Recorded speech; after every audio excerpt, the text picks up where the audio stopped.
uno tiene que ser el más grande para decir estamos bendiciendo al resto del mundo. ¡Aleluya! Muy bien. Hay un mensaje que prediqué el año pasado para los que siguen las transmisiones domingo tras domingo y creo no se han perdido ninguna. Yo lo titulé Gente Rota y en ese mismo mensaje yo conté este siguiente testimonio que voy a relatar otra vez. Es cortito, los que lo recordarán seguramente les va a venir muchas emociones encontradas porque cada vez que yo lo cuento, aunque es cortito, también es traumático y es cruel, por lo menos lo fue para mí. Es acerca de aquella vez en mis inicios de mi servicio a Dios cuando era adolescente y me tocaba ayudar junto a los ujieres, dar la bienvenida. No había ujieres uniformados como aquí, ni un gran equipo entrenado, pero se llamaban porteros, que iban variando. Eran 2 o 3 que recibían a la gente en la puerta, lo acompañaban hasta su sitio, daban la bienvenida a los que llegaban, ¿no? Yo tendría unos, presumo, 13 o 14 años, vestía mi multiúnico traje, brilloso de tanta plancha, brillaba así atornasolado, iba así, se movía así y el sol iba haciendo efecto de tanta plancha que tenía, ¿no? Mis zapatitos lustrados, para dar una buena impresión.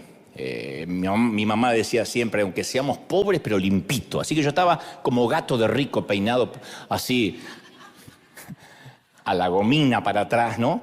Y ese día el pastor nos anunció que vendría una visita. Las visitas no eran frecuentes en nuestra pequeña congregación. Así que le preguntamos cómo él sabría que vendría alguien nuevo. Y él dijo que durante la semana una mujer había llamado por teléfono pidiendo indicaciones de cómo llegar. Muy raro por allá los años que te estoy contando. La mujer estaba explicando o había explicado vía telefónica que estaba pasando por momentos muy difíciles y que quería darle una oportunidad a la iglesia. Ella dijo, soy católica, generalmente he ido a misa un par de veces, pero ahora yo quiero darle una oportunidad a la iglesia evangélica. Así que justo antes de que comenzara el servicio, yo me ubiqué en la puerta junto a Roberto, que era el portero, nombre ficticio, le cambié el nombre para preservar su identidad. No creo que él viva, pero sus hijos sí, sus nietos, y no quiero que sientan vergüenza del abuelo. Entonces, yo estaba con Roberto en la puerta y la vimos llegar a la dama, la vimos llegar. Mientras todas las hermanas de nuestra congregación vestían todas o casi todas de largo, por debajo de las rodillas, por debajo de los tobillos inclusive, nuestra visitante que llegaba por primera vez cerró la puerta de un auto desvencijado, mientras que en la otra mano sostenía un cigarrillo y vestía jeans apretados, una blusa ajustada sin mangas. Yo me acuerdo que traté de dilucidar cuál sería su problema. Recordemos que el pastor nos había dicho, viene una mujer que está necesitando a Cristo urgentemente. Así que yo pensé, ¿qué tendrá? ¿Un novio abusivo? Adicción a las drogas. Su perfil podría encajar en cualquiera de estas patologías, ¿no? Desempleo, depresión, abandono, o quizás todo eso junto. Traté de verla. Bueno, era una adolescente, pero yo veía a la mujer y no estábamos acostumbrados a tener ese tipo de mujeres en la iglesia.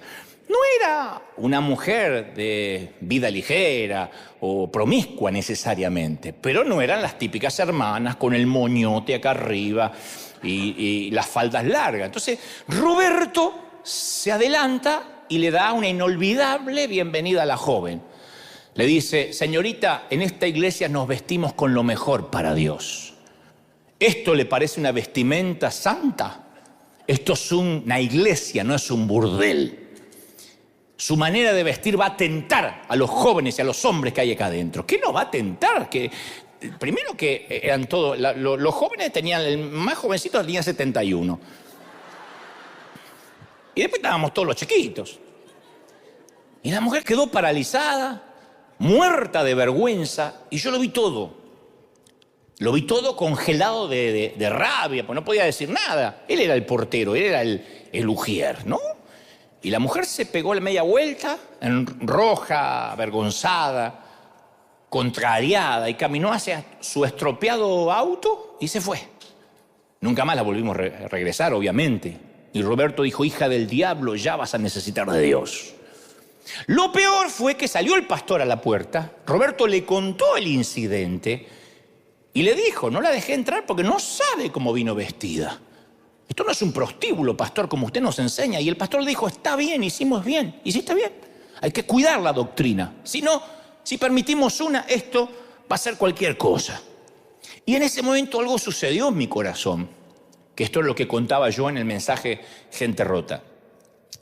Algo me ocurrió dentro, como un punto de inflexión, como un antes y un después. Siempre hay esos momentos en la vida en que hay un antes y un después.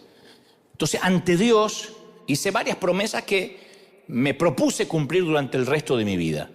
Pero me prometí, en primera instancia, a priori, resistirme a juzgar a alguien en el futuro por su aspecto físico, por su apariencia o por su vestimenta. Pero fundamentalmente prometí no convertirme nunca en alguien como Roberto o como el pastor que teníamos en aquel entonces, y le pedí al Señor que usara esta experiencia para que mi corazón siempre sintiera compasión por quienes no conocen a Cristo y bajo ningún punto de vista primero van a seguir las reglas antes de acercarse a Cristo. De eso se trataba. Recordaba este incidente porque yo creo que ese fue un momento álgido para mi vida, un antes y un después, un momento coyuntural, ¿no? Esos parteaguas que nos ocurren de tanto en tanto que en el momento, insisto, son tristes, son traumáticos, pero no dejan de formar parte de lo que alguna vez nos pasó, de modo que lo capitalizamos y eso nos ayuda a sobreponernos. Y yo pensaba una y otra vez sobre este incidente durante esta semana y es así como Dios me daba este mensaje.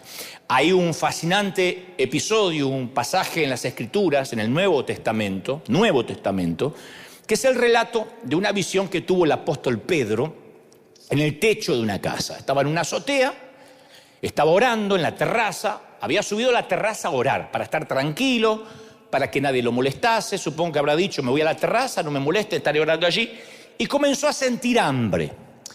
La Biblia no da luz de cuánto pudo haber estado allí arriba, pero tuvo hambre, entró en un éxtasis, o sea, tuvo una visión. Hechos 10:10 relata este incidente en detalle. Dice que Pedro tuvo hambre, quiso comer, pero mientras le preparaban algo, así que presumo que cuando tuvo hambre se acercó a las escaleras y le dijo: prepárame algo, estoy por bajar, huevo revuelto, chicharrón, taco, lo que sea, alguna arepa.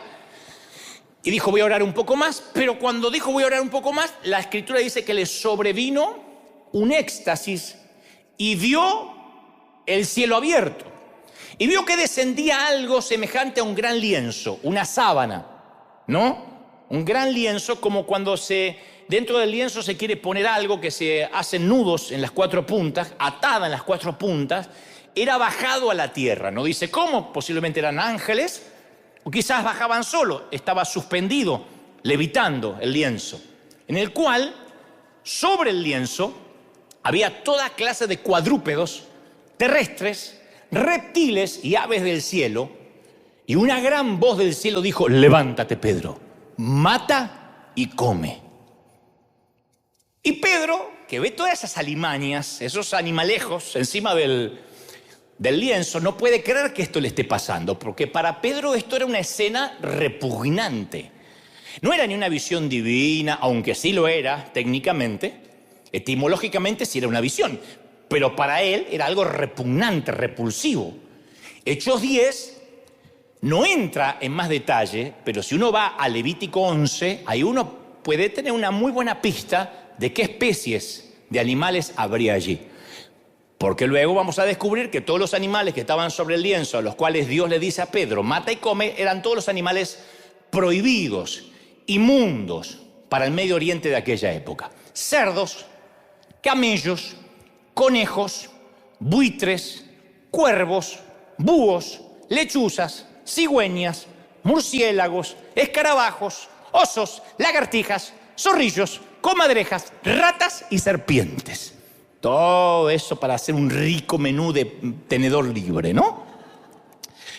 Yo creo que le vienen las palabras de su madre a Pedro cuando era chiquito. ¡Qué asco, Simón! ¡Ni lo toques! Vete a lavar las manos enseguida, pero si no lo toques no importa, a veces si algo se te pega. Por el aire, por lo que sea. Aparte nosotros no comemos cerdos, porque el cerdo estaba ahí en el medio. Ni esas alimañas, son animales inmundos, Simón. Ni se te ocurra. Dios dijo que ni siquiera los tocáramos. O sea que un cerdo ni siquiera se podía tocar. Entonces, como para Pedro, como para todo judío de Palestina, aquellas comidas eran no solo desagradables, eran tabú. Eran abominables, eran un asco. Tenéis que detestarlas, les dijo Dios. Tenéis que odiarlas. No es que a lo mejor es rico de tanto en tanto, no, las tienes que odiar. Era la ley de Levítico, la ley mosaica, la ley de los tiempos de Moisés. Si durante el transcurso del día, por ejemplo, a un judío promedio, en el caso de Pedro, le tocaba sin querer un insecto muerto, o sea, se le paraba un mosquito y él hacía así, lo mataba, sus ropas y sus manos quedaban impuras hasta el atardecer. Imagínense nosotros cuando vienen esas plagas de mosquitos, estaríamos impuros todo el día. Y no podía visitar el templo en ese estado. Supongamos, por ejemplo, que una araña caía del techo sobre una cazuela de barro, donde él estaba tomando la sopa o comiendo, tenía que tirar todo lo que estaba dentro y romper la cazuela, no lavarla. Eran las leyes levíticas. Y en cambio ahora esos objetos de contrabando descendían en una sábana, mientras una voz le ordenaba: levántate, Pedro, mata y come. No espere los huevos revueltos que te están haciendo las hermanas allá abajo. Mata y come algo de eso. Una blasfemia. Que Dios le ofreciera cerdo en la mesa. Cerdo en la mesa es una blasfemia, y más viniendo de quien prohibió terminantemente comer el cerdo. Así que Pedro, ¿qué hace? Le recuerda a Dios sus propias reglas. Le dice: me parece que hoy te levantaste con algo de Alzheimer o desfasaje hormonal, pero te voy a recordar. Cree Pedro que es una trampa de Dios, ¿no? Que lo está probando, porque dice: por supuesto que no, Señor. Nunca he comido nada impuro, le dice a Dios, así, con cara de legalista recién convertido. Y la voz le replicó: no llames impuro a lo que yo ya purifiqué. No llames impuro a nada de lo que Dios haya santificado. Entonces la escena se repite 2 veces más, dice la Escritura, hasta que Pedro descendió por la escalera. Obviamente que no iba a matar ni comer porque era una visión, no podía palpar los animales, ¿no? Pero él desciende por las escaleras y ahí se encuentra con un grupo de gentiles inmundos que querían unirse al grupo de seguidores de Jesús, y el resto es historia. Ahora, claro, los cristianos de hoy, que disfrutamos las chuletas de cerdo, el jamón a la mañana, el fiambre, decimos en Argentina, el puerco al estilo zacatecano. ¿Es así? ¿Se dice así, zacatecano? Pero me dijeron que es un puerco que comen en alguna parte de México y no sé cómo, revuelto en el pozole rojo de puerco y esas cosas diabólicas que capaz que los que no somos mexicanos nos cuesta, ¿no? Entonces, hoy en día nosotros no nos percatamos de aquel hecho. Vamos al mercado y decimos: bueno, voy a comprar algo de jamón, ¿no? A mí se me ocurre que el paralelo más cercano para entender lo que le pasa a Pedro, porque si no entendemos lo que le pasa a Pedro, no podemos avanzar en lo que trato de decirte de parte del Señor. El paralelo más cercano de lo que le está ocurriendo a Pedro sería, por ejemplo, que en medio de una convención, de una denominación pentecostal, donde están todos los pastores pentecostales de la recontrasanísima doctrina, una noche, mientras están todos orando y cantando, esto es lo que dijo el profeta Joel, baja sobrenaturalmente un bar. Hay margarita, tequila, michelada, mojito, gin tónica y piriña, margarita, martini, Bloody Mary, Baileys, Jack Daniel, Manhattan, Negroni, Pisco, Tom Collins, mezcal, Mai Tai, Borbón, Malbec, mendocino. Dios dice: toma el Malbec o no serás parte de mi reino. Y una voz del cielo que dice: beban, especialmente el Malbec argentino. Beban. ¿Qué dirían los pastores? Yo no me puedo imaginar la reacción. No, jamás, ni en la Santa Cena bebemos. Le sacamos el alcohol al vino para poder tomar la Santa Cena. Nosotros somos pentes de la sanísima doctrina. Jamás esa visión viene del infierno. Y no, Dios dice, no, soy yo el que te está hablando. Pero Señor, si nunca hemos tomado ni Coca-Cola porque es pecado. Y hay un bar, ¿no? Bueno, esa era la convicción que Pedro tenía sobre esas comidas. Y lo más desconcertante de todo esto es que Dios rompía sus propias reglas. No se nos vaya este detalle porque esto es fundamental para después construir lo que trato de enseñarte de parte del corazón de Dios. No era que Dios estaba cambiando reglas puestas por el hombre. Estas eran reglas que Dios había puesto y ahora Él las estaba cambiando por alguna desconcertante razón. Es como creer toda la vida, tener convicciones de toda la vida, desde chiquito, desde la escuela dominical, de ciertas cosas, y de pronto viene Dios y dice, bueno, ¿te acuerdas que aprendiste esto? Ahora va a cambiar. No es así. Eso fue lo que llevó a Cristo a la cruz, entre otras cosas. Oíste que fue dicho por Moisés. Moisés no era un delirante. Todo lo que Moisés decía venía de parte de Dios, del Padre de Jesús, en teoría. Para estos que estaban ahí diciendo, este es el Mesías. Oíste que fue dicho, mas yo digo, el cambio de doctrina, el cambio de paradigma, hay que tener la mente muy abierta, porque aún viniendo de Dios, a veces estamos concentrados y cerrados en lo que creemos.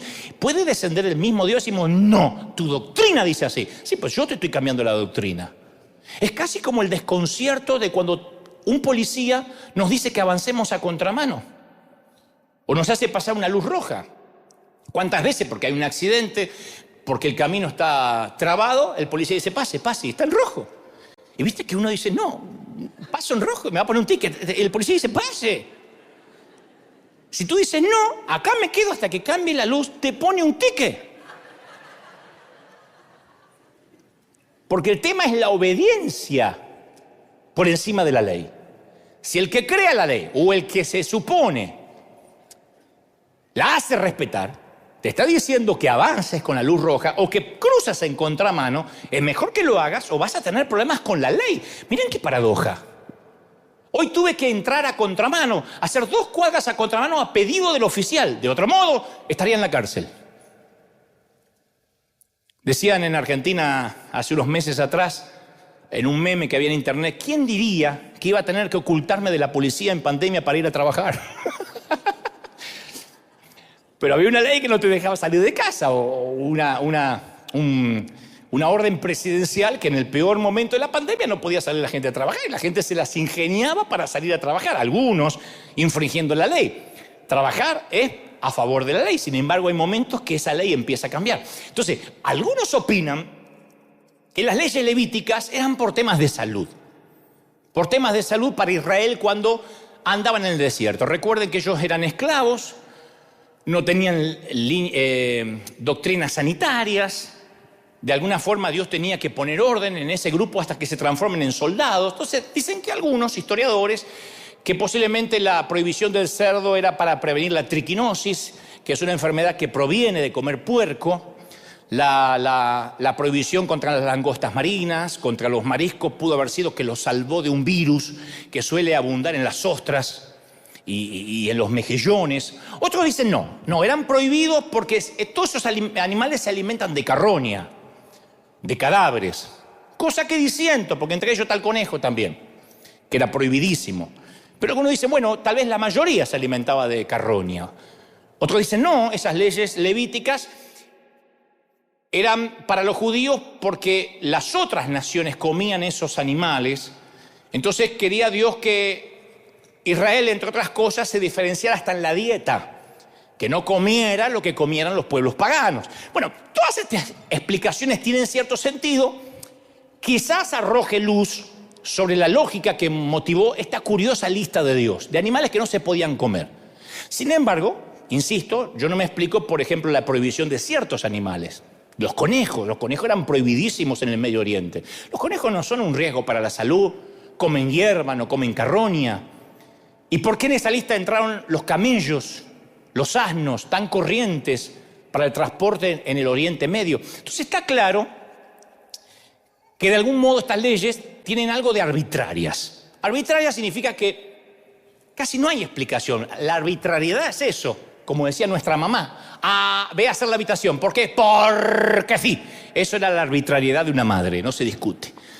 Por supuesto, todas las sociedades tienen hábitos de alimentación arbitrarios, ¿no? Y todas las culturas hacen una distinción entre animales puros e impuros, hasta la fecha.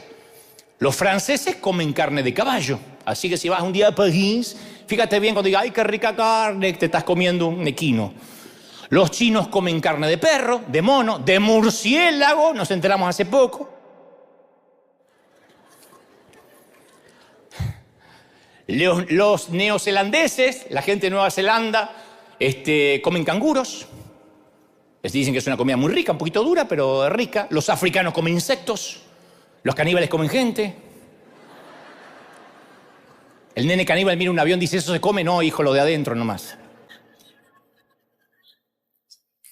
Es malo el chiste, pero tenía que meterlo en algún lado. Los mexicanos comen chicatanas, chapulines, gusanos de maguey, gusano de maguey con el mezcal. ¡Ay, qué rico! Con mucho gusano de maguey.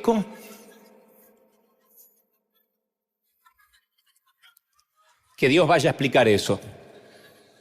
Pero volviendo a las Escrituras, Dios prohibía animales que manifestaban una anomalía. Ahí nos vamos acercando. Ustedes dirán, ¿para qué toda esta información? Ahora vamos. Y ahora conectamos con lo que te conté al principio del querido hermano Roberto. Todos los animales que tenían alguna anomalía, Dios los prohibía. Los que eran distintos, aún dentro de su propia especie.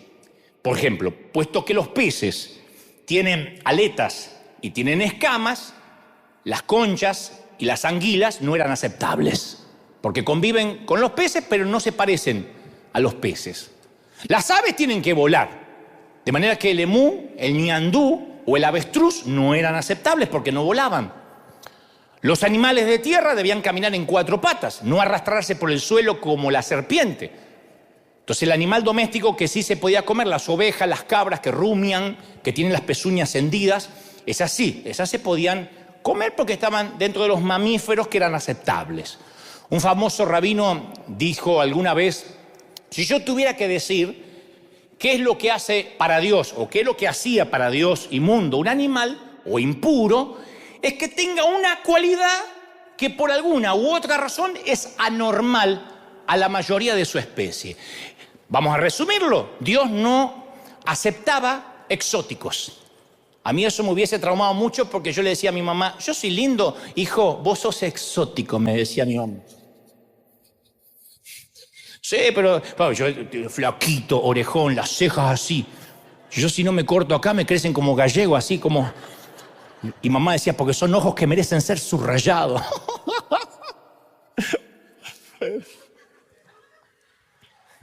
Exóticos. Cuando uno dice, estoy bonita y estás exótica. No, la belleza exótica existe, que no es la belleza convencional. Entonces, la dieta de los israelitas excluía a todos los animales exóticos, raros.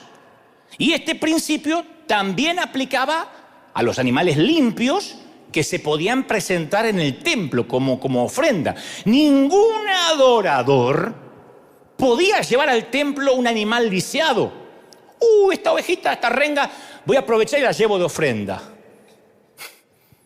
Estos billetes que al final no gasto nunca, los pongo en el... No se podía. Nada defectuoso, porque Dios quería lo impecable del rebaño. Era un principio. Desde Caín para acá, el pueblo tenía que seguir las precisas instrucciones de Dios o arriesgarse a que la ofrenda no sea aceptada por el Todopoderoso. Dios exigía perfección. Lo mejor que tengas, lo mejor me lo traes. No se admiten animales exóticos ni raros. Entonces, el Antiguo Testamento les aplicaba una clasificación similar, pero mucho más cruel a las personas. Así como Dios era con los animales, también Moisés recibió la ley de que esto se aplicara a las personas. En el templo, los gentiles se podían reunir en el balcón. Nosotros, por ejemplo, al no ser judíos, la mayoría, nunca hubiésemos entrado al templo sin saber lo que pasaba dentro. Hubiésemos tenido que estar solamente en el patio, en el balcón, lo que se llamaba el atrio de los gentiles.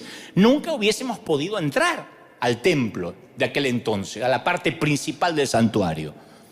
Las mujeres judías podían entrar solo a la zona de las mujeres. Esto es en Israel hasta la fecha. Yo fui a visitar la tumba de David y me metí sin querer y vi un montón de mujeres y todas empezaron a gritar como si me hubiese metido en el baño de damas. Me hablaron otro idioma y dije, bueno. Resulta que está el ataúd de David allí, hay una división en el medio y las mujeres entran de un lado y los varones de otro. Eso sigue muy marcado en el pueblo judío. Ni te imaginas lo que era en el templo. Las mujeres tenían que entrar a la zona de las mujeres y confiar en el varón que podía entrar, que llevaba la petición al sacerdote. Los hombres laicos judíos tenían una zona cercana al altar, pero ni siquiera ellos se podían pasar al lugar santísimo. Esa zona era reservada, el altar, para los sacerdotes. Solo un sacerdote entraba en ese lugar una vez al año, el día de Yom Kippur, que se celebra hasta el día de hoy, y entraba con un cordel atado al tobillo, por si Dios lo fulminaba adentro, si la ofrenda no era grata, y entonces los demás, para sacar el cadáver, tiraban del cordel. Ni siquiera podían entrar a quitar el cadáver porque morían también. Era el lugar santísimo donde vivía Dios. La arquitectura misma del templo le recordaba a los israelitas que todos ellos estaban separados de Dios, porque Dios era santo y ellos no lo eran.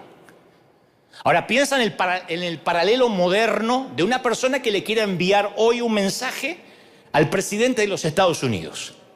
Dice, yo quiero hablar con el presidente de los Estados Unidos. Según la constitución de este país, dice que cualquier ciudadano puede enviarle al presidente un correo electrónico, un mensaje. No tenemos su celular, pero no es una locura si quiero enviarle un mensaje al presidente. Pero, sin embargo, si viajáramos a Washington, D.C., hiciéramos fila junto a los turistas que suelen entrar a diario en la Casa Blanca, no tendríamos la esperanza de que vamos a conseguir una cita personal con el presidente. Aún si le habláramos a alguno de sus asistentes privados y personales, ningún ciudadano común y corriente, y esto nos incluye, podríamos entrar al Salón Oval para hablar con el comandante en jefe de las Fuerzas Armadas de los Estados Unidos. Porque el gobierno funciona por jerarquía, y aparta a sus funcionarios del público de acuerdo a un protocolo. Imagínense que un presidente tuviera que aceptar a todo el mundo.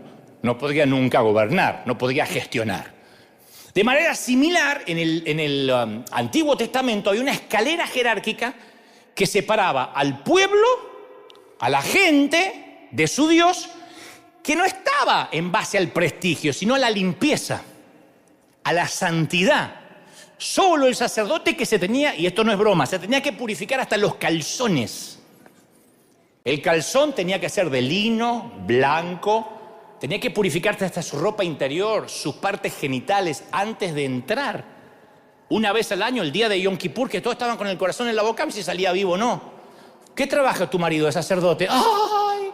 Un día entra y no sale más. Ahora, a ver, una cosa es clasificar de inmundos a los animales, ¿no? Y otra muy diferente es hacerlo con las personas, pero las leyes eran muy estrictas. Quiero que tengan en cuenta esto para saber qué es lo que tenemos. Si no entendemos esto, no vamos a valorar lo que trato de decirte de parte de Dios. Levítico 21 dice, ninguno de tus descendientes por generaciones, que tenga algún defecto, se acercará para ofrecer el pan a su Dios. Ustedes dirán, ¿está hablando metafóricamente? No. Ningún varón en el cual haya defecto se acercará. No aceptaremos en el templo varón ciego, o cojo, o mutilado, o sobrado, o sea, que tenga una joroba, que tenga algún sobrehueso, o varón que tenga quebradura de pie, o rotura de mano, o enano, o jorobado, o que tenga una nube en el ojo, o que tenga sarna, o empeine alto, o testículo magullado. Aunque se rían, está en las Escrituras. No saben qué es lo que agrego y qué es lo que... Ahí está, Levítico 21. En resumen, los que tenían algún detallito en el cuerpo, un daño, no reunían los requisitos, no se admitían exóticos en el templo. Y Levítico 21 sigue aclarando, las mujeres en su menstruación, en su periodo, los hombres que habían tenido una emisión nocturna recientemente, las mujeres que acababan de parir, las personas con enfermedades en la piel, con llagas purulentas, el que había tocado un cadáver, todas eran declaradas ceremonialmente inmundas. Claro, en esta era actual de corrección política, esta clasificación es discriminatoria porque está basada en el sexo, en la raza, incluso en la salud corporal. Hoy es inconcebible pensar esto. Sin embargo, este era el ambiente que definía el judaísmo.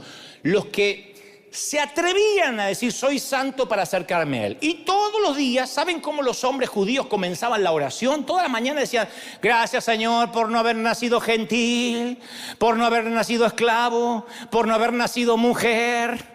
Todos los días. Me imagino la cara de las hermanas y de la madre diciendo, por no haber nacido mujer, ¿cómo te agradezco? La gana de matarlo. Entonces Pedro, después que ve la visión de los animales inmundos, bajo presión, acepta visitar la casa de un centurión romano y dice, vosotros sabéis cuán abominable es para un varón judío juntarse con un extranjero. Hechos 10:28. Así que vengo y hago esta concesión por la visión que vi, pero es abominable para mí estar en la casa de un extranjero. Esto ocurrió nada más que porque había visto la visión en el techo de la casa. Y continúa Pedro, pero a mí Dios me ha mostrado que ningún hombre puede llamar común o inmundo a otro si Dios lo santificó. Nadie puede discriminarlo, dice Pedro. ¿No es maravilloso? ¿Qué se estaba produciendo? No se pierdan esto. Una revolución de la gracia. Una revolución que Pedro apenas le baja la moneda. Todavía no lo puede entender, porque va medio con asco a la casa del centurión romano. Se estaba produciendo una revolución. Los fariseos habían establecido normas precisas para permanecer limpio. Ningún judío puede entrar a la casa de un gentil. Nunca comer con pecadores. ¡Jamás! Nunca trabajar en el día de reposo. Lavarse las manos 7 veces antes de comer. 7 veces. ¿Sabes cómo se te enfría la pizza hasta que te lavas 7 veces? Y son muchos y hay un solo baño, te morí. Por eso cuando aparece Jesús, los judíos religiosos se sintieron más escandalizados que emocionados. Estaban escandalizados. El tipo era un asco en todo. Era abominable. No era, hay cosas que no compartimos porque es un poco loco. Era abominable Jesús para ellos. ¿Acaso no lo tocaba gente inmunda como los que sufrían de lepra? Que el mismo leproso decía, da la orden de lejos. No. Y lo tocaba. ¡Un leproso! Estamos hablando de no tocar extranjeros. Imagínate tocar un leproso. ¿Acaso Jesús no permitió a una mujer de mala reputación que le manoseara los pies con su cabello? ¿Que con su cabello de prostituta le secó los pies? ¿Acaso Jesús no cenaba con recaudadores de impuestos? Y esa laxitud para las reglas y para la limpieza y día de reposo empezó a ser muy notoria. El Señor como que no le hacía caso a nada de eso. No solo eso, sino que deliberadamente entraba a territorio gentil. Un judío no te pisaba territorio ajeno. Se relacionaba con gentiles Jesús. Había elogiado a un centurión romano porque le dijo que nadie en Israel tenía tanta fe como él. ¿Cómo decirle a un chileno que juega mejor que los argentinos la pelota? Satanás, nunca en la vida. Cada vez una cosa que se había ofrecido a entrar en la casa de un centurión para sanar a su siervo. No, yo voy a tu casa. No, da la orden. Hasta el centurión dijo, no te metas en problema. Da la orden. Yo tengo gente bajo mis órdenes. Le digo, ve y va, ven y viene. No te metas en lío. No, yo quiero ir. No, da la orden. No lo quería meter en problemas a Jesús. Había sanado a un mestizo samaritano que estaba leproso. Sostuvo una conversación larga con una mujer samaritana cuando judíos y samaritanos no se hablaban. Aquella mujer rechazada por los judíos a causa de su raza, rechazada por sus vecinos a causa de sus amantes, fue a ella quien Jesús le reveló la identidad como Mesías, plenamente, la primera persona que le reveló que era el Hijo de Dios. Y como si fuera poco, Jesús da el mandato de ir a todos los inmundos, que sean testigos en Judea, Samaria y hasta lo último de la tierra. La manera en que Jesús trataba a la gente inmunda los dejaba escandalizados porque los tocaba, los amaba. Por eso los llevaron a la cruz. ¿Qué hizo Jesús? Básicamente anuló el mandato de que no se aceptaban exóticos y reemplazó ese mandato por una nueva norma de gracia. Todos somos exóticos. ¿Quién no es raro? Todos somos raros y Dios nos ama tal cual somos. Raros, exóticos, diferentes, zurdos, feos. Alguien tiene que decir, ese es mi Jesús. Ahora, ¿por qué Jesús entró con un látigo al templo, enojado, como una tromba? Porque la propia arquitectura del templo era una expresión de la jerarquía judía. Los gentiles solo podían estar en el atrio, y encima que estaban en el atrio, que no lo dejaban entrar a los pobres tipos. A Jesús le molestó que los mercaderes convirtieron eso en un bazar del oriente, con balido de oveja, con discusiones sobre precio. Difícilmente esa gente iba a ser conducida a la adoración. Tras que no podían entrar, estaban ahí afuera y no lo dejaban entrar porque le peleaban los precios y le cambiaban la moneda. Y Marcos relata que después que purificó el templo Jesús, los jefes de los sacerdotes planificaban cómo matarlo. No es que dijeron, ay, nos está haciendo la vida imposible, vamos a quitarle el like. No, vamos a matarlo. Hay que matarlo, hay que liquidarlo al tipo este. En un sentido literal, Jesús selló su destino, insistiendo en que los gentiles tenían el mismo derecho a acercarse a Dios. Entonces, escalón por escalón, Jesús fue derribando esa jerarquía inútil, torpe, imbécil, que había marcado distancia, quién se podía acercar y quién no. Invitó al banquete de Dios a los hombres con defectos, a los extranjeros, a los inmundos, a los perdedores. Isaías había profetizado que iba a haber un gran banquete donde iban a estar invitadas todas las naciones. Pero a lo largo del tiempo las palabras de Isaías se fueron perdiendo y los judíos restringían la lista VIP, a los que estaban puros, que era mentira, ninguno estaba puro, eran hipócritas, simulaban estar puros. Porque no trabajaban el día de reposo, se lavaban 7 veces las manos, pero criticaban, chismeaban, hipócritas, lenguas de víbora, criticones. Editaban videitos de YouTube, en ese entonces ya empezaban a editar, eso hacían. Y en el contraste, en la versión de Jesús del gran banquete, muestra a un anfitrión que dice, salgan a las plazas. Nosotros decimos, ay, qué linda parábola. En el momento era para matarlo. Traigan a los pobres, a los mancos, a los cojos, a los ciegos, que hay lugar en la mesa.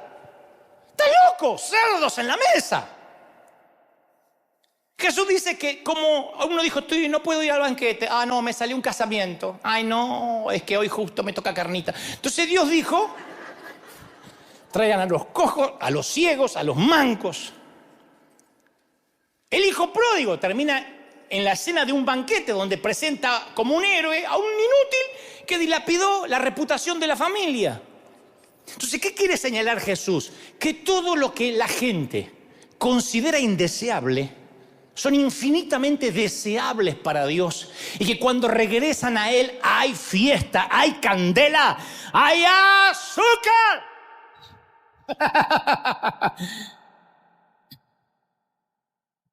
Di conmigo, todos somos exóticos. Sí. Y si no, mira. Mira qué nivel de exoticismo. Existe exoticismo, si no lo acabo de inventar. Pero bueno, otra parábola famosa, la del buen samaritano, que presenta a 2 profesionales de la religión que pasan de largo por el herido porque bien podría ser un cadáver, porque lo dejaron como muerto y ellos no iban a tocar un cadáver. Y Jesús hizo de héroe de esta historia a un samaritano, que era como hoy hacer el héroe el buen nazi, ¿no? Como un samaritano. Así que los religiosos estamos peor que un samaritano. Y también en los contactos personales Jesús derribó las categorías de impuro o impuro, porque, por ejemplo, Lucas 8 cuenta 3 incidentes seguidos que le agarraba ataque de caspa a los religiosos, porque los tipos lo iban siguiendo. Siempre había gente siguiéndolo, doble agente, para ver en qué lo podían enganchar. Entonces, miren un día de Jesús. Primero, va a una región de gentiles, sana a un hombre desnudo, estoy hablando del Gadareno, y lo manda de misionero a su propio pueblo. Toca el tierra y va a donde están los cerdos y a un cementerio. Después, Jesús es tocado por una mujer que sufre de hemorragias hace años, un problema femenino. Una mujer así no podía tocar a nadie, ni a sus propios hijos. Porque los fariseos enseñaban que estas enfermedades ocurrían a causa del pecado de la persona que las llevaba. Y Jesús los contradijo. De ahí, para terminar el día sin lavarse las manos todavía, ya venía con el cementerio, el gadareno, la mujer con hemorragia, va a la casa de un gobernante de la sinagoga cuya hija acababa de morir. Inmundo por el loco gentil. Inmundo por la mujer con hemorragia que lo tocó, y ahora entra a una habitación y toca un cadáver. Entonces las leyes de Levítico protegían contra el contagio, el contacto con un enfermo, el contacto con un gentil, con un cadáver, con ciertos animales. Andaban todos con tapaboca.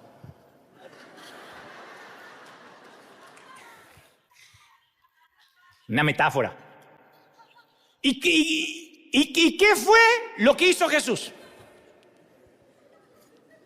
Invierte el proceso, no se pierdan esto. Aquí, chato el punto, dijo el profeta Cantinflas. Escucha, acá llegamos. Aquí el punto. Invirtió el proceso.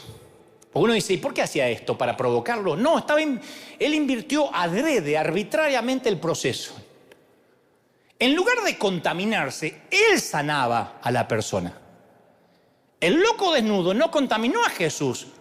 El loco desnudo fue el que quedó sano por encontrarse con él. La mujer con el flujo de sangre no avergonzó a Jesús, ni lo hizo inmundo. Fue ella la que se marchó sana y pura.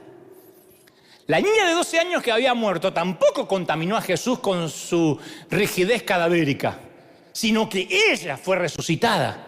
Entonces, en el enfoque tomado por Jesús, yo no veo que él abolió lo que Dios había dicho. Abolió el cumplimiento de las leyes del Antiguo Testamento. No, Dios había santificado la creación, separando lo impuro de lo puro. Ahora, Jesús no anuló este principio de santificación, sino que revirtió la fuente, la dio vuelta. Nosotros somos los agentes de santidad de Dios porque Dios habita dentro nuestro, y donde nosotros tocamos, contaminamos con santidad, con pureza, con sanidad, con prosperidad. Alguien tiene que aplaudir más fuerte que eso. Nosotros. Entonces, en medio de un mundo impuro, podemos caminar como lo hizo Jesús, buscando forma de ser fuentes de santidad. Los enfermos y tullidos no son para nosotros puntos de contaminación. Nadie es punto de contaminación para nosotros. Nadie.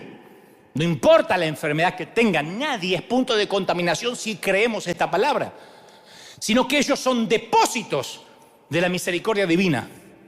Nosotros estamos llamados a extenderles esa sanidad, esa misericordia, a ser portadores de gracia, no evitadores del contagio. ¿Se entendió? Nadie me dice, están diciendo, pero ¿según qué? Está hablando de la lepra, lo más contagioso que había en esa época.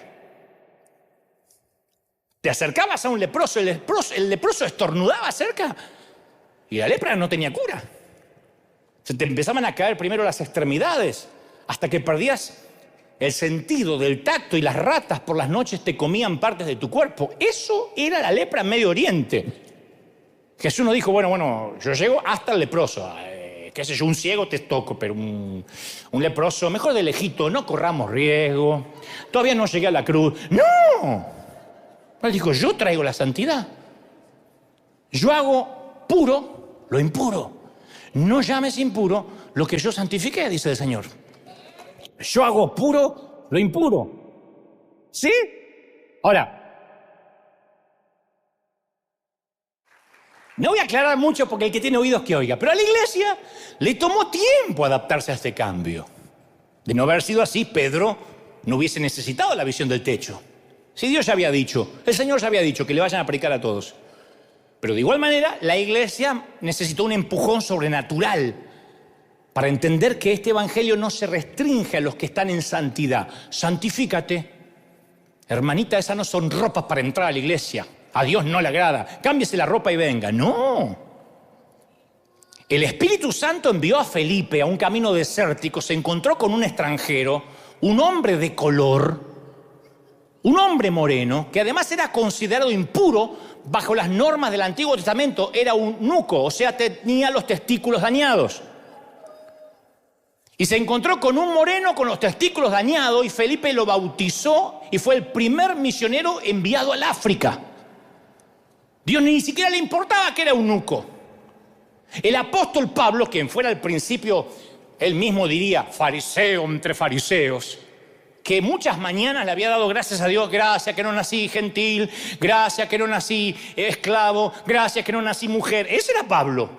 Un día, cuando se encuentra con Cristo, escribe esta revolucionaria frase, dice, ya no hay judío, ni griego, ni esclavo, ni libre, ni varón, ni mujer, todos sois unos en Cristo Jesús. ¡Aleluya!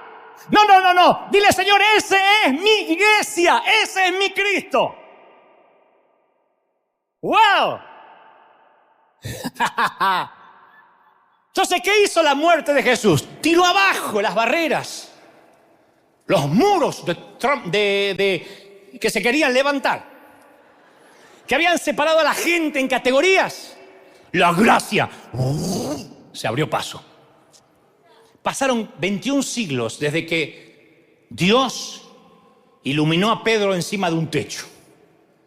Y sin embargo, aquella visión a mí me hizo muchos cambios en mi vida, muchísimos. Dos fundamentales, que me cambiaron mi forma de predicar, mi forma de ser. Yo creo que tienen consecuencias para todos los cristianos, pero a mí esta revolución de la gracia iniciada por Jesús me afecta de una manera personal, de dos maneras. A saber, primero, y espero que te afecte también, a mí me afecta personalmente en que, en primer lugar, facilita mi acceso a Dios. Yo nací en una iglesia donde yo no podía llegar a Dios. A Dios llegaban los pastores más rápido que yo, los apóstoles, los profetas. Ay, usted pastor que ora tanto, que usted lo usa tanto, ore por mí. No me impone la mano, profeta. Venía un profeta o alguien que aparentaba ser ungido, hacíamos fila porque estaba cerca de Dios. Ni te digo si profetizaba, Dios me dice que te diga que ayer tenías un calzón amarillo y Dios me dice que te... Nosotros corríamos porque estaba cerca de Dios. Nosotros no, éramos como los gentiles. Entonces parecía que en mi iglesia que nadie había leído la visión de Pedro, ni los cambios que introdujo Jesús.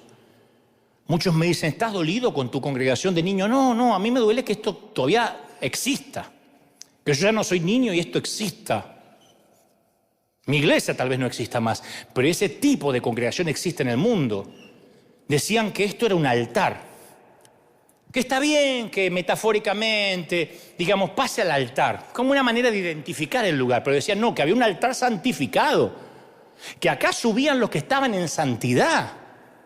¿Sabe las veces que yo no subía? Yo tocaba la batería de la iglesia y no subía a tocar porque no me consideraba santo. Porque me había agarrado trompada en el colegio, porque le había hecho bullying a alguien, porque me gustaban dos chicas a la vez, porque yo tenía 13, 14 años. No tomaba la Santa Cena ni subía a tocar.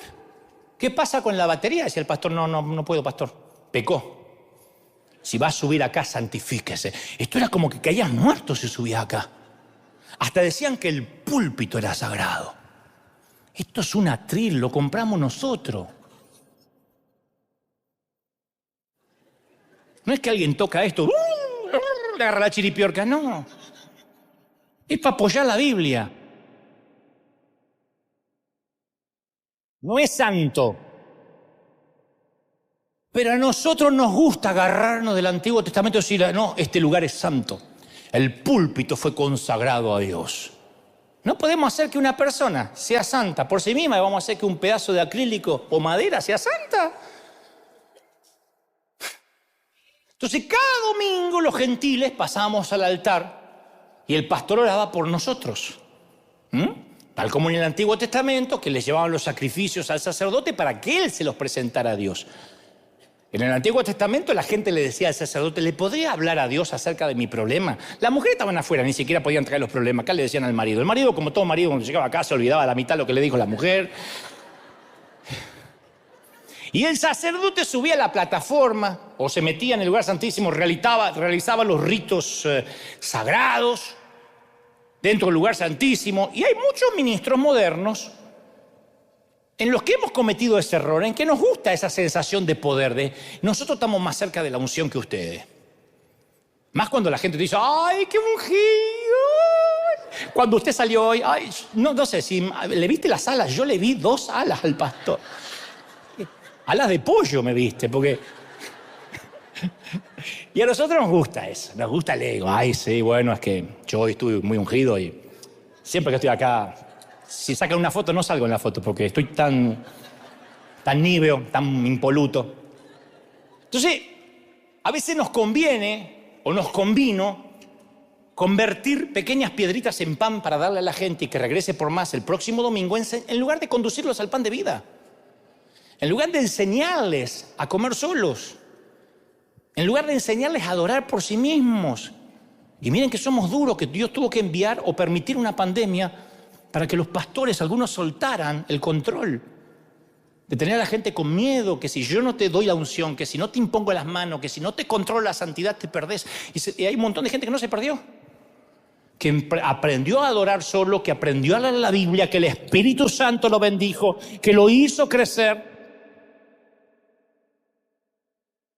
Pero ¿qué pasa? Así como a los pastores, muchos nos gusta, que nos digan cositas lindas, a muchos también se acostumbran a esa relación vicaria con Dios, a esa espiritualidad prestada.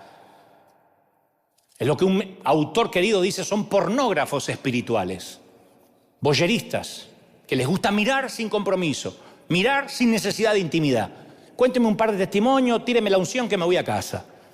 Pero para Hebreos 4:14, en Hebreos 4:14 dice que cualquiera de nosotros entra directamente a Dios, ya no hay intermediarios. Por más que respetemos al pastor, todos entramos directamente.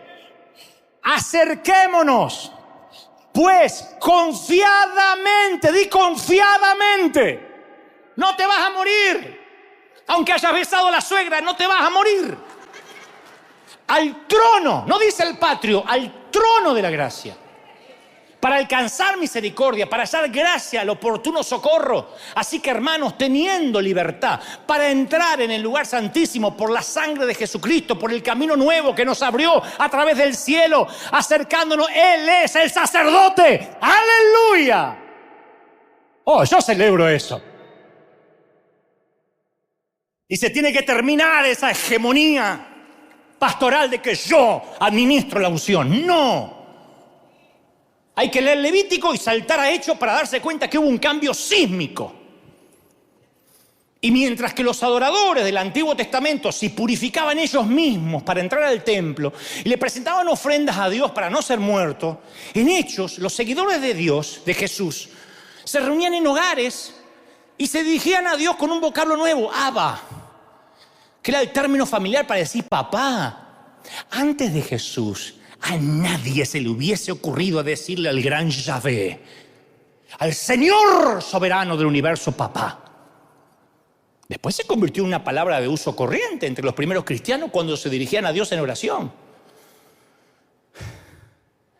Anteriormente yo tracé un paralelo con un visitante de la Casa Blanca que no puede entrar, ¿no es cierto? Ningún visitante puede entrar. Pero sin tener cita, digo. Pero hay ciertas excepciones. Hay algunas excepciones. Durante el gobierno de JFK, de John Kennedy, algunas veces los fotógrafos captaban estas encantadoras, estas tiernas imágenes, donde ahí, bajo el escritorio del presidente, ahí estaban todos los tipos con sus trajes grises, y los miembros del gabinete discutían de cosas de trascendencia mundial, como la crisis de los misiles de Cuba, ¿no? Y mientras ahí abajo estaba John, que era un nenito de solo 2 años, y John seguía al papá por los pasillos de la Casa Blanca, se metía en todos lados, nadie lo podía detener, ignoraba el protocolo, John ignoró el protocolo de la Casa Blanca, y todos los gravosos asuntos del Estado no le importaba si estaban tirando una bomba, si tu papá hablaba con los rusos, para él su papá era dentista o quién sabe qué. Él nunca necesitó protocolo. Y su padre había dado la orden que John podía visitarlo y meterse en la oficina oval sin siquiera tocarle la puerta. Y hay un montón de estas imágenes en los archivos de la familia Kennedy, donde nadie jamás se atrevió, ni el secretario de Estado ni los comandantes, a exigirle a John que obedeciera el protocolo que todos los adultos debían seguir. Mucho menos le podían decir nada a los edecanes del presidente. Porque John tenía relación. Porque para John, él no era el señor presidente, era Abba, era papá. Esa es la accesibilidad que tenemos con Dios. Así llegamos a Dios. ¡Papá! Debajo del escritorio. ¿Cuántos quieren estar debajo del escritorio de Dios? Del que acomodó el universo, del que puso las montañas en su lugar. Dios es el soberano del universo, pero Él se volvió a través de su Hijo accesible como un padre cariñoso. En Romanos 8, Pablo incluso hace más cercana esta intimidad. Dice, el Espíritu vive dentro de nosotros. Y cuando no sabemos cómo orar, fíjate vos qué papá tierno, cuando viste cuando un hijo, ¿qué es eso? Cuando los hijos se ahogan así, el Espíritu mismo, cuando no sabes qué decir, intercede por ti con gemidos indecibles. Dice, esto es lo que te trata de decir. ¿No es maravilloso? No tenemos que acercarnos por medio de una escala jerárquica. No tenemos que acercarnos ni por cuestiones de santidad. ¿Y usted qué es más santo? No. Mira, te voy a decir un secreto. La adoración es lo que nosotros le damos a Él. Por eso es muy importante venir a adorar. Eso es lo que uno le da a Él. Servicio a Dios, no es un servicio a la gente. Aunque hay gente egoísta, no acá, vienen al otro servicio que llegan, dice, a ver si hasta me libero de la ofrenda, ¿no? Hay gente que no le gusta dar nada a Dios, son los pródigos espirituales. Dame lo que me toca, Padre. Son los que van por la vida, ¿qué es lo que me toca, Padre? Quiero mi herencia. Por eso muchas iglesias se han convertido en clubes de solicitadores de bendición. En el cielo no habrá pastores, en el cielo no hay evangelistas, en el cielo solo habrá adoradores. Dice la palabra que todos serán adoradores, no habla este no adora, bueno, como este fue apóstol ya puede adorar en la oficina, no, todos son adoradores. Y Dios nos dio acceso para que le adoremos. Ahora, si yo te mostrara los garabatos de nuestra niña, si te mostrara los dibujitos, no significan nada para ti. Y los dibujos de tus hijos no significan nada para mí. Porque no valen por el garabato, sino quién los hizo. Es mi relación con ese nene o nena lo que le da valor. ¿Correcto? Nuestra adoración es una lastimosa crayola. Especialmente en algunos, lastimosa crayola. ¡Ah, te adoro! Comparado con los barítonos, los tenores que están en el cielo. Pero Dios no es atraído por nuestra canción, por lo que somos, sino, mejor dicho, por la calidad con la que cantamos, sino por la relación. ¿Qué nos enternece de un niño balbuceando, papi, te amo? No es su capacidad de oratoria la que nos conmueve, sino la relación. ¿Sí? Lo mismo pasa con nuestras oraciones. A veces decimos, ¿por qué siento que mis oraciones son huecas y superficiales? Porque no tenés relación. No hay intimidad. Si yo voy a una tienda y se me acerca un niño, voy a Target y se me acerca un niño desconocido y me dice, Señor, ¿me compra ese juguete? Voy a reconocer que tiene audacia, tenacidad, caradurez, pero no tiene la posición adecuada para pedirme nada. ¿Por qué lo más seguro es que no le compre nada? Porque el niño no me pertenece. No hay relación. ¿Por qué le tengo que dar algo si no tengo relación? ¿Puedo hacerlo? Sí. ¿Lo haría? Hasta ofendería a sus padres. Ahora, si uno de mis hijos me preguntara, ¿podrías comprarme ese juguete? Cambia la perspectiva. Hay más poder en la palabra papi que Señor. Hay más poder en Abba que Señor, Dios del universo. Hay más poder en papi que Señor. ¡Aleluya! Y ahí están tus hijos y te tienen atrapado en sus pequeños puños, ¿no? Como estos chiquitos, como John a su papá. Romanos 8:15 dice, pues no habéis recibido el espíritu de esclavitud para estar otra vez en temor y en el patio dependiendo de los sacerdotes. Habéis recibido el espíritu de adopción por el cual clamamos Abba Padre. Y el espíritu mismo da testimonio a nuestro espíritu de que somos hijos de Dios. Y si hijos, herederos de Dios y coherederos de Cristo. Así que si padecemos con Él, para que juntamente con Él seamos glorificados. ¡Aleluya! ¡Ja, ja! Si el reino de Dios tuviera en la entrada un cartel que dijera no se admiten excéntricos, ninguno de ustedes entraría, yo tampoco. Y Jesús vino para demostrar que es un Dios santo que recibe a una viuda con 2 blancas, un centurión romano, un miserable publicano, un ladrón en una cruz. Hasta en el último momento, con el ladrón en la cruz, ¡pac!, dio la estocada final. Mirá quién me llevo, porque esa conversación se escuchó. Cuando alguno podía decir, bueno, mínimamente había que seguirlo para que él te perdone. Hoy estarás conmigo en el paraíso. Ni se arrepintió el tipo, solo lo reconoció. Le dijo, hoy estarás conmigo en el paraíso, así que recuerden visitarlo cuando vayan para allá. Ahí está el hombre que hasta el último minuto de la vida robó. Y en el último segundo se encontró con el Creador, con el Dador, con el que admite excéntricos. ¿No? Solo hay que decir, ¡Abba, Padre! Y segundo, otra cosa. La segunda forma en que a mí esto me afecta, esta revolución de la gracia, es la forma en que yo veo a los demás, a la gente diferente. Porque a medida que aumenta la moralidad en la iglesia y aumenta la inmoralidad en el mundo, algunos cristianos, en lugar de mostrar más misericordia, tratamos de ser más morales. Y sin querer volvemos al Viejo Testamento. No te juntes con esa abortista. A mí me dicen, ¿cómo puedes entrevistar a esa lacra humana? Cristianos, Pero le das prensa a alguien que odia el evangelio. ¡Qué bajo caíste juntarte con ese corrupto! Me lo dicen.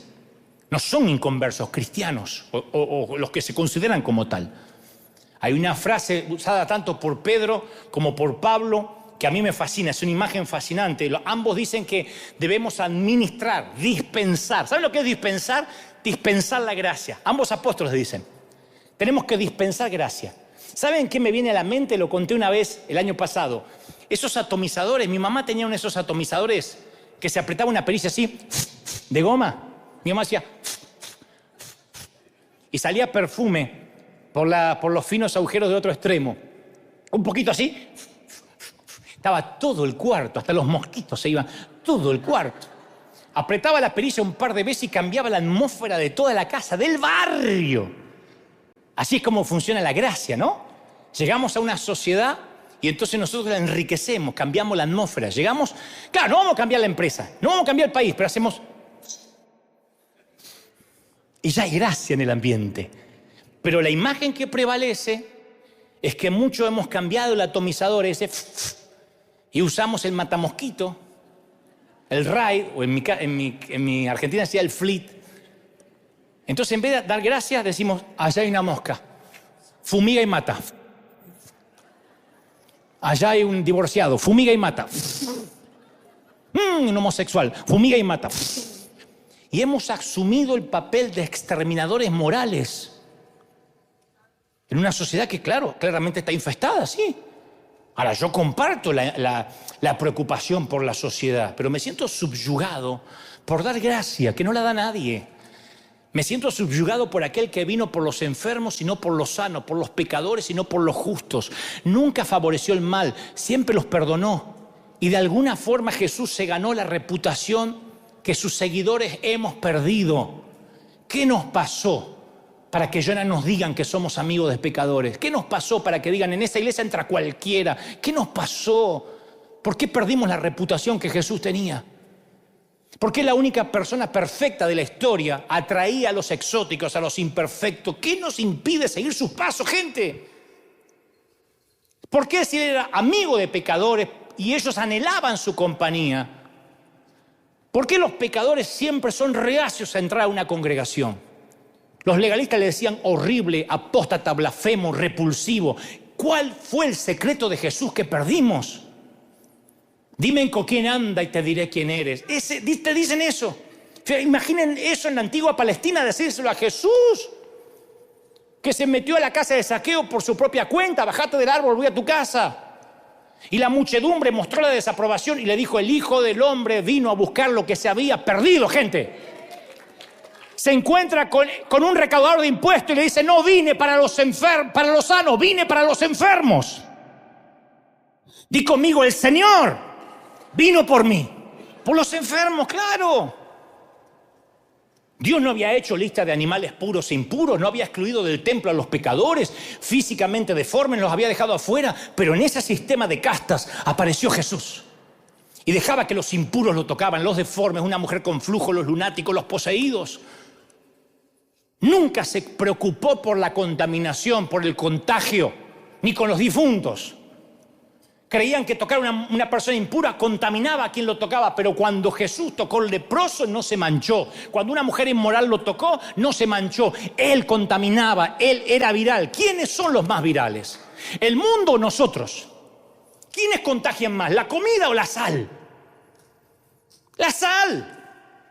¿Cuántos quieren ser la sal de la tierra? Dígame amén. Jesús fue proclamando un evangelio nuevo de gracia. Di conmigo, de gracia. Y en tu casa también. Ya no hay que ir a Jerusalén, ya no hay que purificarse, no hay que someterse a un sacerdote, hay que seguir a Jesús. El contagio de la santidad derrota el contagio de la impureza. ¿Quiénes son los virales? ¿Quiénes somos más contagiosos? ¿Quién cambia a quién? Por Dios. Si no me voy a meter en el mundo porque tengo miedo de que me cambien, no entendí nada. Perdí el tiempo, perdí 40 años de mi vida. Y Dios me mira, te ve con todas las debilidades, con todas. Y me ve igual que la mujer junto al ataúd de su hijo, me ve igual que Simón el leproso. Yo me acuerdo cuando decíamos en la iglesia que jamás íbamos a permitir que entraran divorciados. El tema del divorcio, por ejemplo, era un tema muy álgido. Era como hoy pensar en una pareja gay dentro de la iglesia. Yo pienso en esos cambios, ¿no? Dentro de la iglesia, porque decíamos nunca, nunca. Jesús habló del divorcio con toda claridad. Y hoy en día llegan personas divorciadas, se divorcian, no se les discrimina, no se les grita. Las iglesias las aceptan, la mayoría. Hemos aprendido a aceptar a la persona sin necesariamente aprobar su conducta.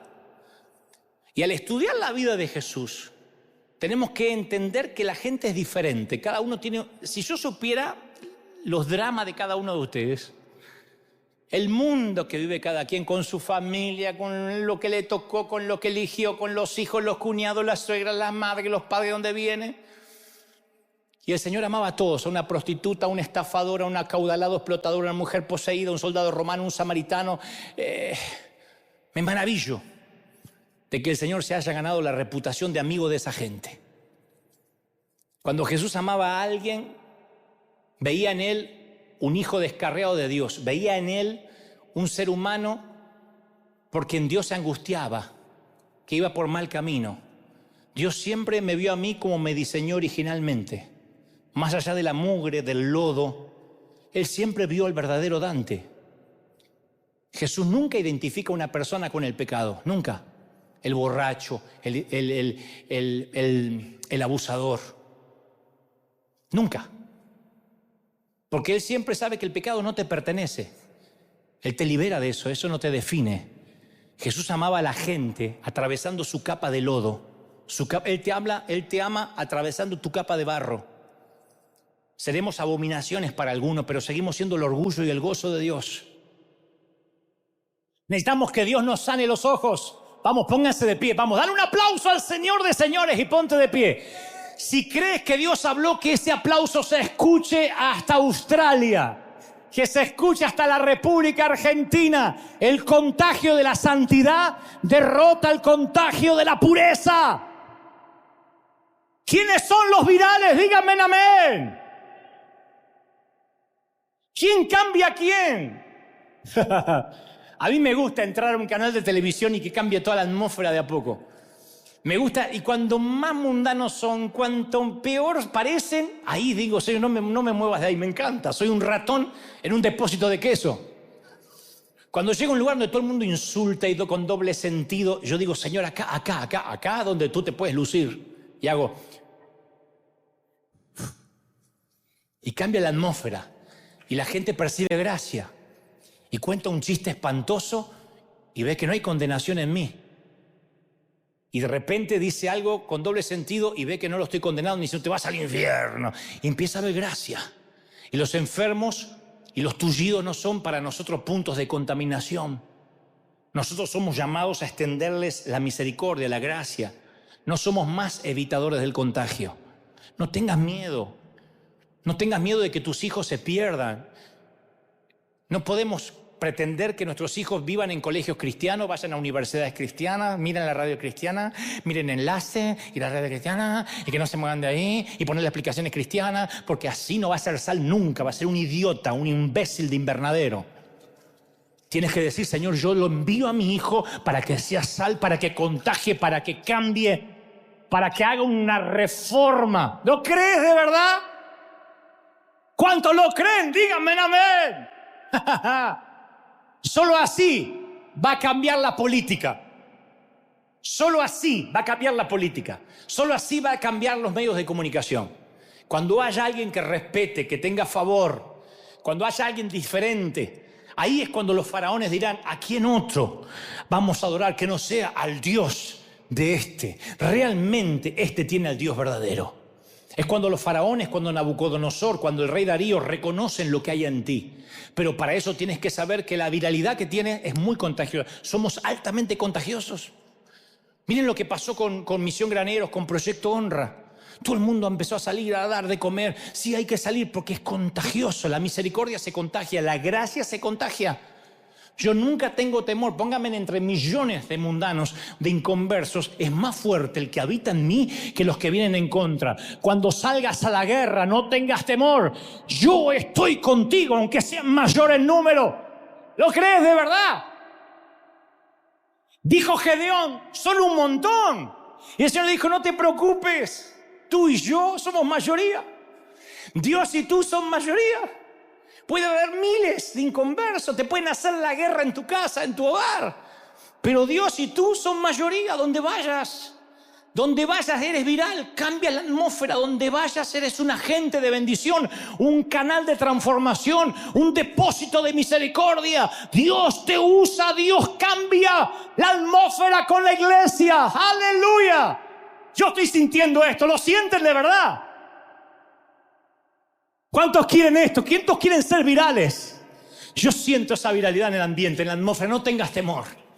No tengas temor. Dice, no tengas miedo. Iglesia, en el mundo, no tengan miedo. Seamos virales.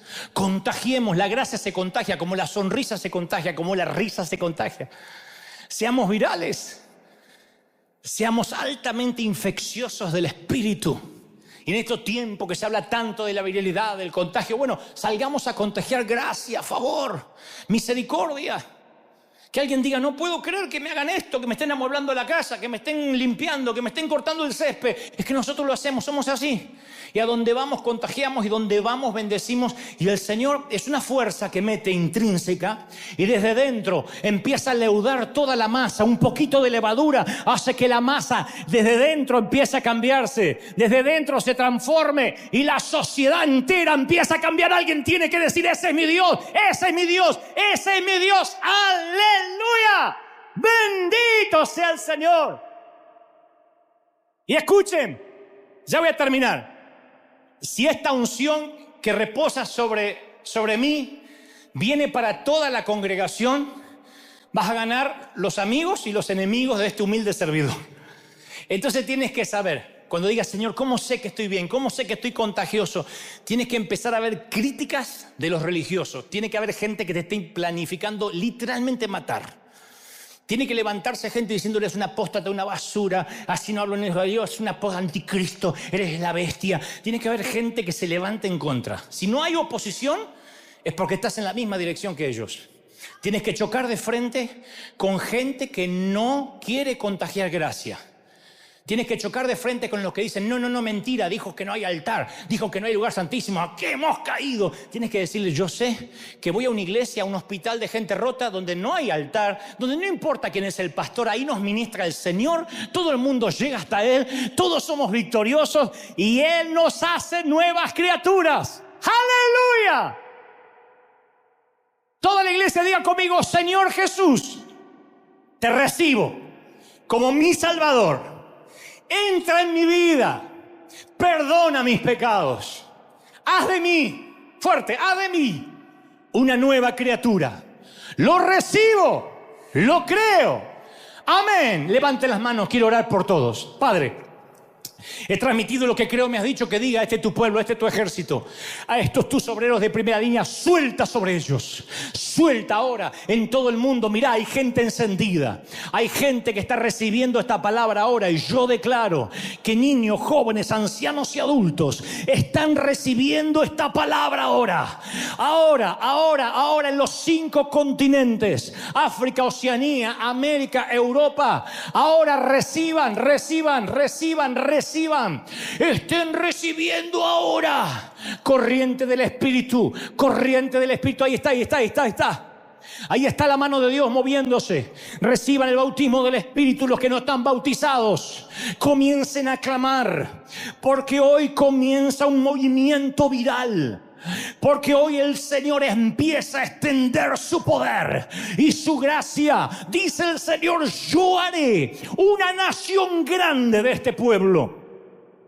Y así como la visión del profeta Ezequiel empieza, el río se extiende. Y cuanto más lejos del templo, más hondo. Y sus árboles fructifican en toda temporada. Nunca falta el fruto, nunca escasea la hoja verde. Yo soy, dice el Señor, yo soy el que lo hace. Más. ¡Uy! Gente en sus hogares. Vamos, clamen. Hay gente aquí clamando, hay gente recibiendo, míralos. Hay gente encendida, hay gente diciendo: Señor, estoy entendiendo que hay un poder sobre mí. Nada me separa de ti, nada me separa del trono de la gracia. Vamos, corre a la gracia, vamos. Corre a la gracia ahora. Corre. Durante años pasamos a un altar de madera. Durante años pasábamos al frente. Pero Dios dice: yo no quiero que pases al frente el domingo. Quiero que corras a mi altar en tu habitación. Quiero que corras a mi altar en el baño, en el automóvil, en el bus, en el camión. Corre, dice el Señor. No permitas que alguien te separe de mí. No creas que alguien puede conducirte a mí. Estoy celoso de ti, hijito. Clama, dile: papá, Abba. Levante las manos y dile: papi, te amo, pa. Te amo. Impresionante. Te amo. Uy. Más. Estamos recibiendo esta palabra. Manto, más. Abba, Padre. Reciban. Reciban esta palabra. Uy, beban. Uy, beban esta corriente del Espíritu. Más. Corre a la gracia. Vamos, hay gente que por años estuvo en el patio. Se congregan por años, son evangélicos. Otros son líderes. Te bautizaste hace años, pero nunca pudiste pasar del patio. Siempre creíste que había alguien más ungido que tú, alguien más santo que tú. El Señor me dice: vamos, rápido, las puertas se abrieron, corre que te extraño, hijito. Corre, hijo pródigo, no te bañes todavía. Siéntate a la mesa. Hay fiesta, hay celebración, porque volviste a casa. Yo te separo del pecado. Tú no eres eso que hiciste. Yo te amo, dice el Señor. ¿Cómo te ama el Señor? ¿Cómo te ama el Señor, princesa? ¿Cómo te ama, príncipe? ¿Cómo te ama el Señor? ¡Uy! ¿Cómo te ama el Señor? ¡Impresionante! ¡Más! ¡Oh! ¡Aleluya! Padre, bendigo la iglesia. Bendigo los que nos miran de otras partes del mundo. Los bendigo. Suelto sobre ellos tu bendición, tu gracia, tu favor. He hablado el intelecto, pero tú has hablado donde yo no puedo llegar, el corazón. Dios te bendiga, Dios te prospere, mi querido. Haga resplandecer su rostro sobre ti. Te llene de favor, de bendición. Te bendiga en el campo y en la ciudad.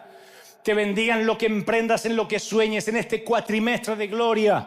Lo que quede de septiembre, octubre, noviembre y diciembre, seas bendecido, seas próspero, seas alcanzado por el favor y la viralidad de Dios en todas las áreas. Di conmigo: lo recibo. Vamos, atrapa la palabra, di conmigo, lo recibo. Lo recibo. Vamos, recíbelo, atrápalo. Tus palabras tienen poder. Lo recibo. En el cuerpo, en la mente, en el alma y en el espíritu. Amén, amén y amén. Qué pena que tengamos que terminar. Qué pena que nos tengamos que ir firme como talón de oso. Dios te bendiga. ¡Chao, gente!